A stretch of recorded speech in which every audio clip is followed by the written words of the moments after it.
So my name's Steve Walli. Yes, I work for Microsoft.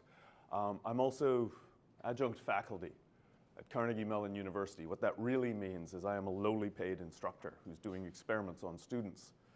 I kind of slide through the academic world on the tales of Saeed Chaudhry, who you've seen speak a couple of times today, where I don't perturb the tenure track folks. I am just an instructor who shows up for a period of time to teach software engineering skills and open source skills. No?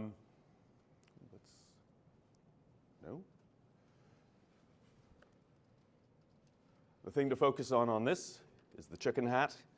I have been around this space for the better part of 35 years now. Started in standards with engineers collaborating around what I didn't realize was one of the larger standards organizations and one of the larger standards efforts at the time.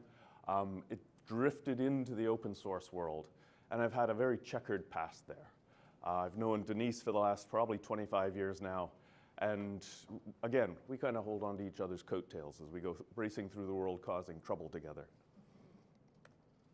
So the problem, I went back to Microsoft 7 years ago, and everybody loves this quote of, software is eating the world, and a rich man said it, so it must be true. But I actually have a problem with the statement, because this is the set of repos on the Octaverse reports kind of year on year on year as they were getting worse and worse and worse. The two in red were after Microsoft had acquired GitHub. And to me, this is catastrophic. So my better quote is, we are drowning in software. And most of it's mediocre, duplicative, and bad. And what does that really mean? Well, when I got into Microsoft, I was starting to discover that software engineers were doing surprisingly naive things around open source projects into customer-facing product and service. And I think that's because we're still dealing with this complete lack of understanding of what does an upstream open source project mean in your downstream product. I think I got lucky. I did a startup in the mid-90s that, yes, we failed, but we were building the standard. We used all manner. We started with 4.4 BSD Lite because that's what AT&T's lawyers said we could use. And we built a product out of all of this stuff before we called it open source. We contributed back where we needed to. I made hard engineering decisions about how we contributed back, and I can tell you what the money looks like. And so that's just kind of the world that I came into this. And now I work in a world where people are just grabbing stuff out of buckets off the interwebs and doing stuff with it. And it's very uncomfortable some days when you might be close to the engineering process. The other is we live in a world where it's easy to be a net publisher of software. And so what we're seeing is a dilution of the skill sets around actual software engineering. And I have a very particular definition of software engineering. I don't like the IEEE one. I actually try and convince my students that all engineering is doing development and deployment at scale with a societal impact. If I have a rope and we're out for a hike, we have a river, one of us will get wet. But we might choose to leave that rope behind for either our return version, or the next person that comes along behind us. But the second I say there's a school on one side of that river and a village on the other side, now we have an engineering problem. And so it's about development and deployment at scale with a societal impact. That's what engineering's all about. And then we get into the whole maintenance, sustainability, security, put your favorite label on it kind of thing. Software transmitted disease is the new STD. My aha moment 5 years ago, around the time that it was actually Denise that introduced me to Jacob Green, who introduced me to Saeed and brought me into Johns Hopkins. And there was an opportunity to do a course. But what I wanted to do was this idea of well-run's a really important word here, well-run open source projects are ideal laboratories for students to learn engineering skills. And so I would layer, I know nothing of what I'm talking about. I will just layer some lectures across the top of this. We will give student projects in open source projects with an industry mentor, and that will be the bulk of the mark. That was the kind of the idea. And Semesters of Code is then born, and we go racing through the hallways. And there's lots of precedent here. I mean, Google Summer of Code has put 20,000 students through. at this point.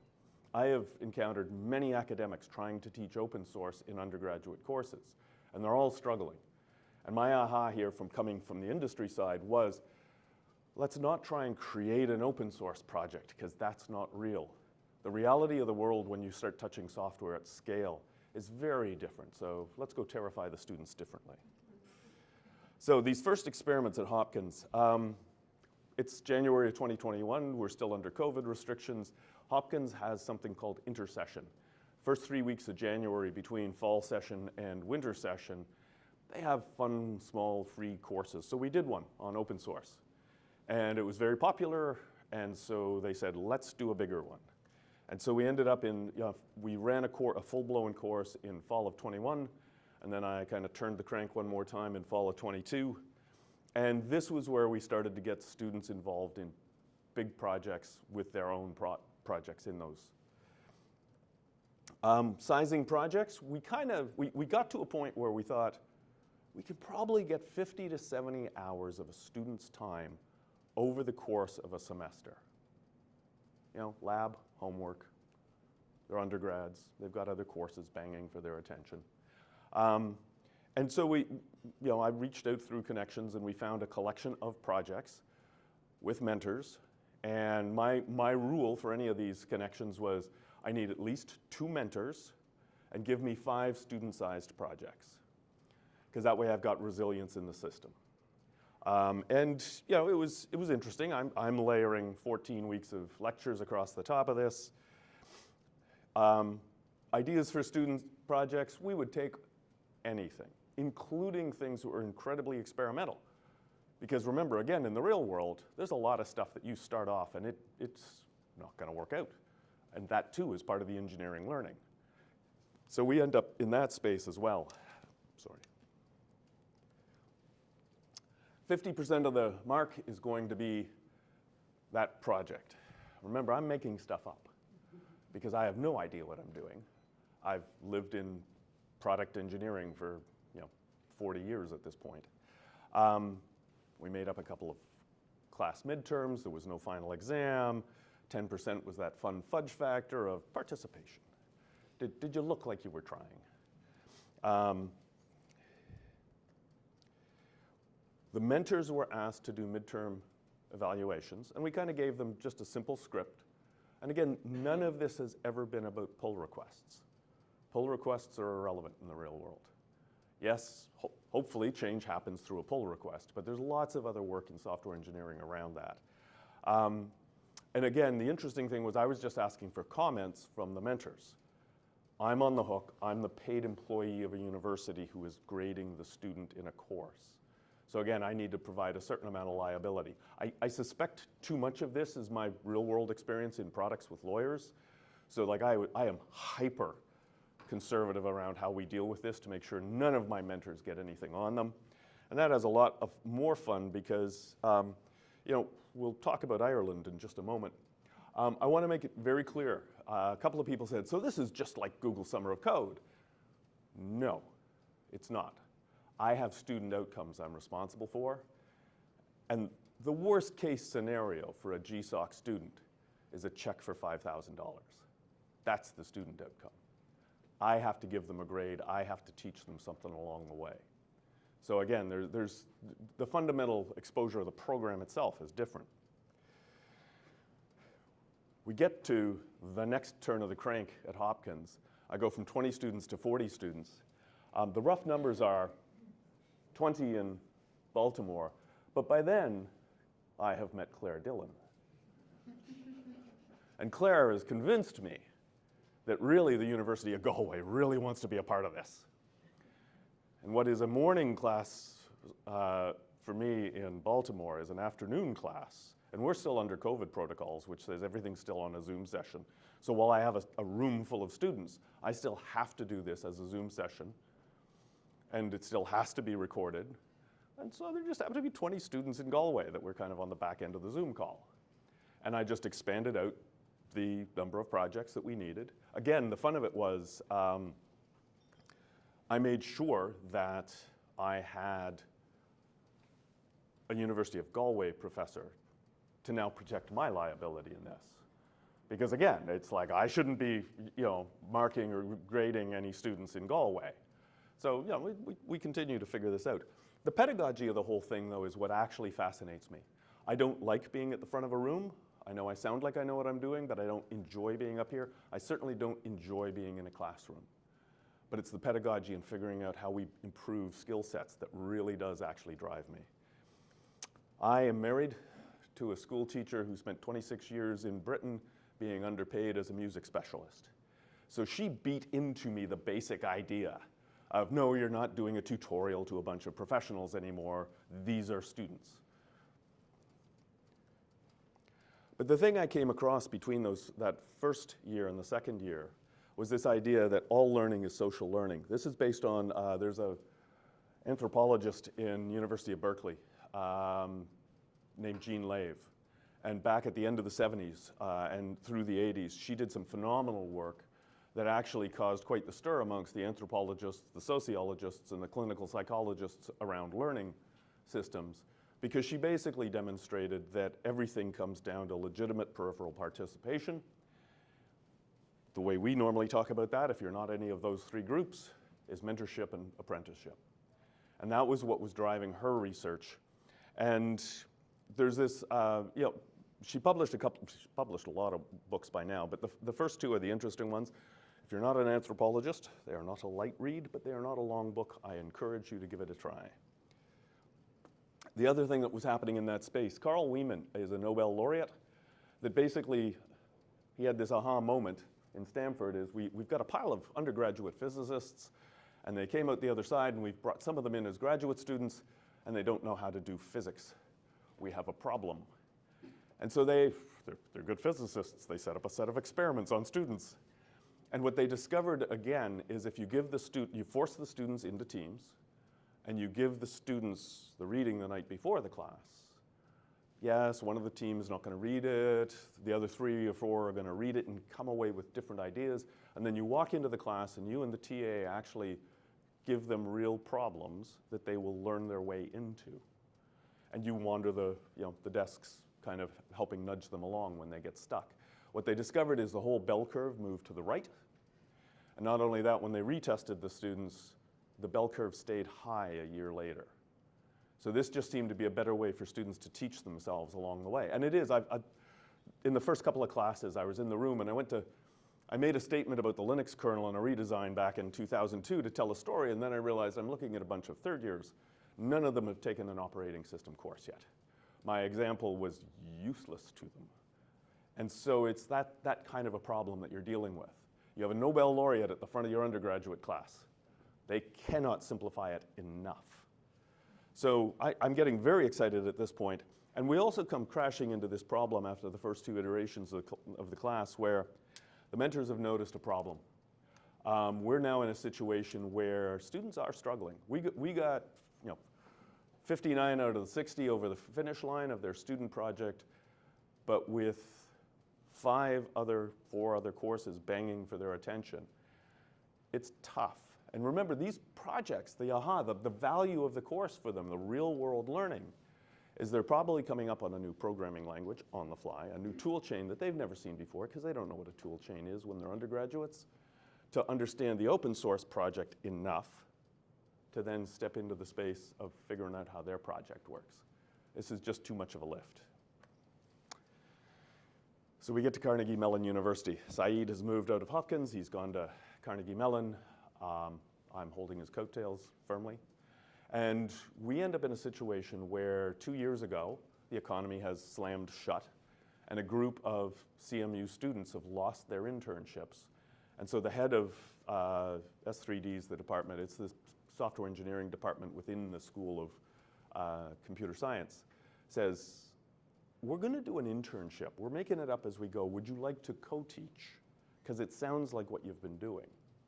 And I'm excited because I actually get to stand in a room with a real professor. He also has this requirement of students have to work in teams because they have to learn that software engineering is all about communication. And so we wander into this and we do this internship, and it becomes really interesting for us. We do lots of curriculum tuning along the way. Like I said, he's a real professor. He has a different understanding of what I might want to teach and what he wants to teach. And as we come through this, we structure it so the students are in teams of 5. That's a requirement from him. So I go back to my group of mentors and I say, we need big projects. And so I'm working with OpenStack and Eclipse at this moment, and I get big projects and things that a team of 5 can tackle over a summer. Still 2 mentors per, because people have lives. The reason proved really useful to have 2 mentors per big project, because in that very first iteration of the course, we lost 3 mentors to job changes through that first course. So having that backup mentor as part of that process was really useful. So here, we still got students are meeting in teams once a week with their 2 mentors. They have regular contact as well. We're in the classroom 2 days a week layered on top of that with a set of basically topics in software engineering for them. And then we also have a weekly coaching session with them.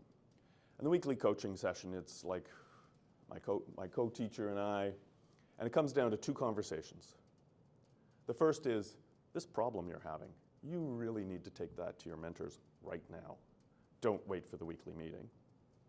And the second talk we often give them is, it'll be okay. Because these students are now tackling real-world projects, and they aren't trying to tackle stuff in the small anymore. The best example I have is in the first summer. They were using OpenStack to stand up and manage a Kubernetes cluster, and they had to retool all the error reporting because that had been kind of on the fly in the one OpenStack library. And this is a group of students that don't know what a container is. They spent 8 of the 12 weeks just trying to get to a testable environment between the physical networks and the virtual networks, and the fact that there was a collection of virtual machines and then a kind of a set of container orchestration things. And they were getting panicked. Like by week 8, they're still trying to build a test environment. And suddenly it all came together and they just started hammering through all of the work. At which point, as soon as their first pull requests went in, the OpenStack community, which has always been a very engineering-friendly community, stood up around them. And it was phenomenal. We also are requiring them to give us a presentation end of month 1, end of month 2, and then a final presentation. And the simple rule is everybody on the team has to present.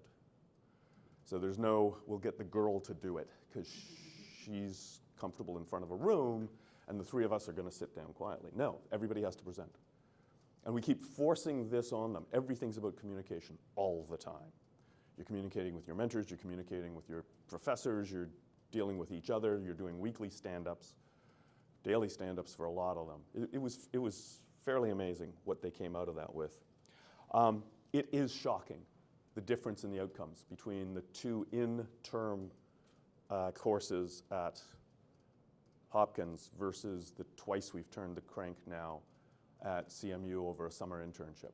Because remember, instead of maybe 70, really 80 hours over the semester, we're now getting 40 hours a week out of our students. This is an internship. There's a couple of students that they could only give us 20 hours a week. We just made sure they were spread around on the teams, kind of thing, because they had other classes they were trying to take that summer. This idea of students mentoring each other is real. I was handed a paper by, again, an engineering sociologist who handed me a paper, and it was basically near-peer mentorship in coding boot camps. My bias is I hate coding boot camps. And as I read the paper through the summer, I was watching the students do all of the near-peer mentorship. They may as well have been in a coding boot camp. It's real. But it's some amazing student outcomes. There's a couple of links there, and I understand the slides are available. But just this is real, and we've run that experiment twice. Last summer, we did it with, CMU has a Qatar campus in Doha, and it was fun, again, for those of you that are in academia. I was told very explicitly by the co-teacher in the first summer, I'm not giving up all of my summers, because that's their research time. And so I ended up with a co-teacher in Doha. The Doha summer the summer semester is only 6 weeks. I went back to the mentors, and the mentors went, no, we can't do anything with 6 weeks. So the agreement with the school was we will do 10 weeks, of which we doubled up the classes in the first 6 while the students were on campus. And then the last 4, we cut them loose, and they scattered to the planet. Most of them were international students. But they built up enough trust in the team over that first 6 weeks that the first day or 2 of doing stand-ups scattered across the planet on Zoom was a little bit hard for them, and then they just hit the ground running and kept going. So again, this idea of exposing them to real work in the real world around what real software looks like, this works. And for them to understand, this is what actual software engineering looks like when you're doing software developing and deploying at scale on software that people are using on the planet right now, and it has a societal impact. I have no idea what happened there. That's it. It's the animal magnetism. Understand, I can break any setup, and I'm saying that now out loud when the AV guy is just looking at me kind of worried from the back of the room. So the things that are really exciting to me and why I keep doing this. There's a gentleman named Peter Nauer. The rest of that's just stuff. Peter Nauer wrote a paper back in 1985 called Programming is Theory Building. Note, this is not theorem building, neither is this theorem proving. There's no formal methods involved. His basic premise, and this is, again, it's not an easy paper to read, but it's worth your time. It is absolutely worth your time if you're in software. He basically argues, he comes into this paper, remember it's 85, he's had a rich career, he's now in a career like I am now. He's had a rich career, and the thing that keeps bugging him is why is maintenance so hard? So this problem doesn't go away. You know, we've had another 40 years, and it's still hard. And he basically comes up with the idea that what programming teams are doing is they're building a theory that they express in software. And other people can't fix the software and maintain it if they don't have the theory. And so the only way to deal with this is to mentor them into the theory. And if this is true, if this is actually true, and I suspect it is, the consequences of this are everywhere. Like, I've lived 45 years in this world where we are constantly in a fight around how you document programming work. This is why I am not excited by the idea that Copilot or ChatGPT is going to be writing software. I'm sorry, I am old enough to remember COBOL. That was programming in English. Programming in English is going to be great. We're just going to describe to the AI what we need. The reality, we live with the reality every day as software engineers. You know, the design document, if you're lucky enough to have one, that was the ceasefire line between the customer and the engineers that are going to do the work. Literate programming systems from Knuth, you know, formal methods. I went through the whole Z notation and VDM and TLA Plus. I have the privilege that the gentleman who created TLA Plus 25 years ago works at Microsoft. And these are phenomenal systems, and we still haven't solved this problem. So this is why I think Nauer's right. And when he comes through it, like for him, it all comes down to the bolded stuff at the bottom. He's basically talking about mentorship and apprenticeship again. The only way that you don't turn your software system into a ball of mud is to tackle this as if you were mentoring students into it, so that they have the theory of the program.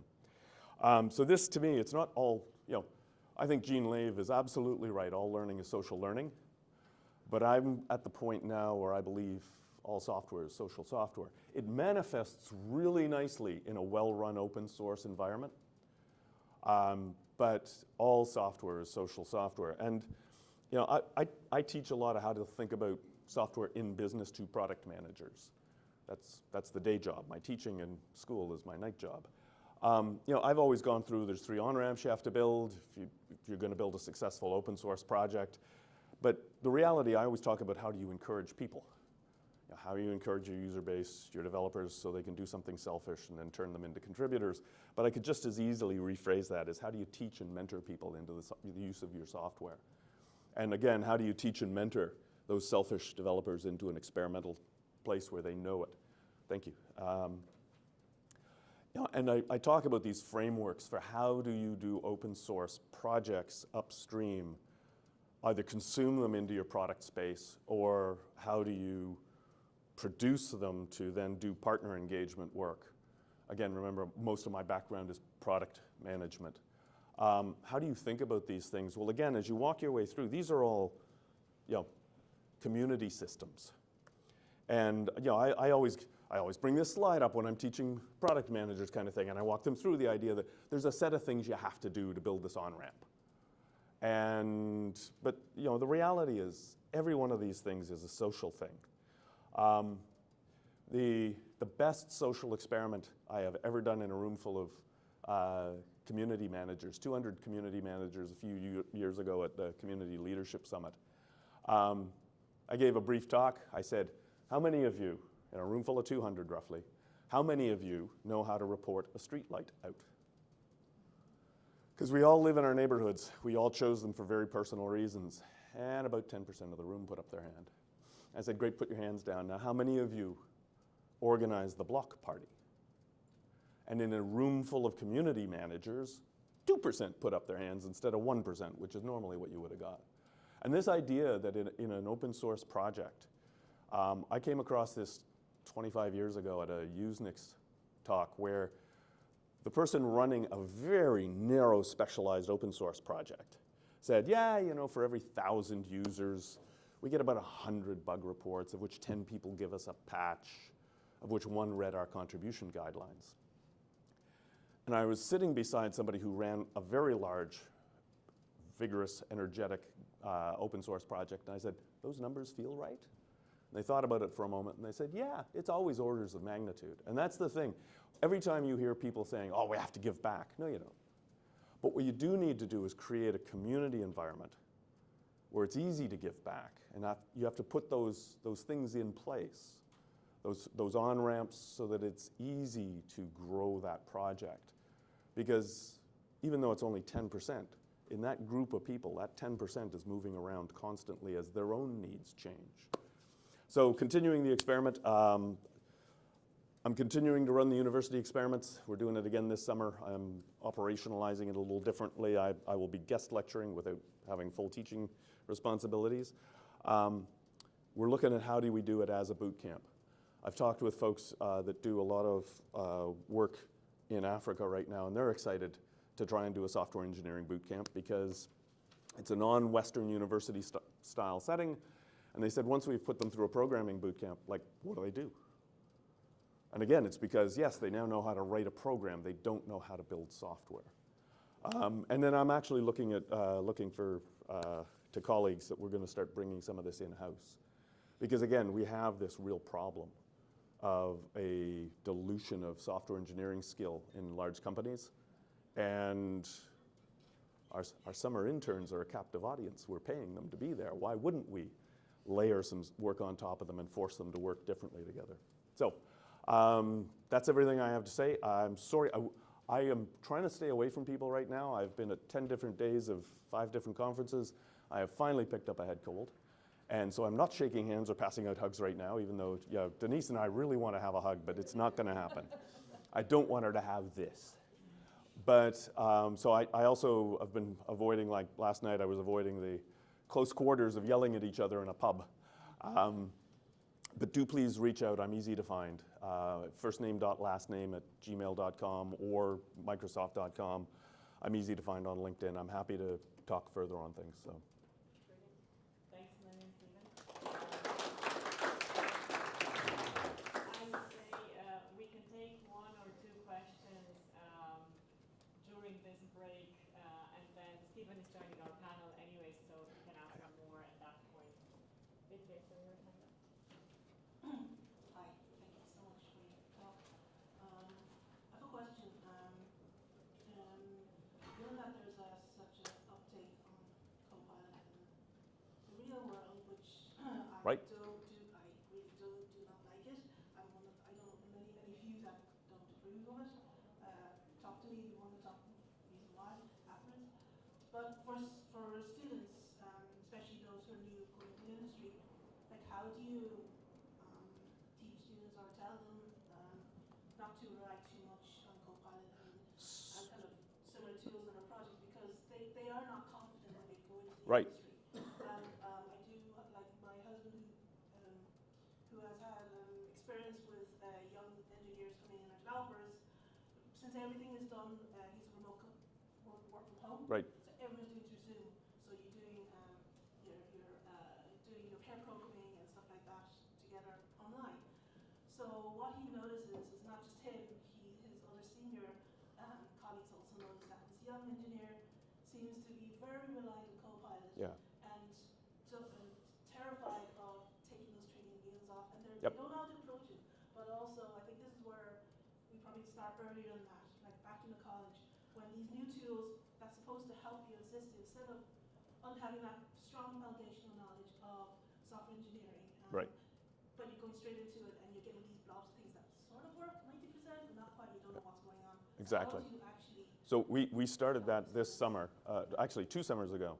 One of the lectures, again, trying for more of an active classroom, we say, let's use, pick ChatGPT or Copilot, pick the one you want.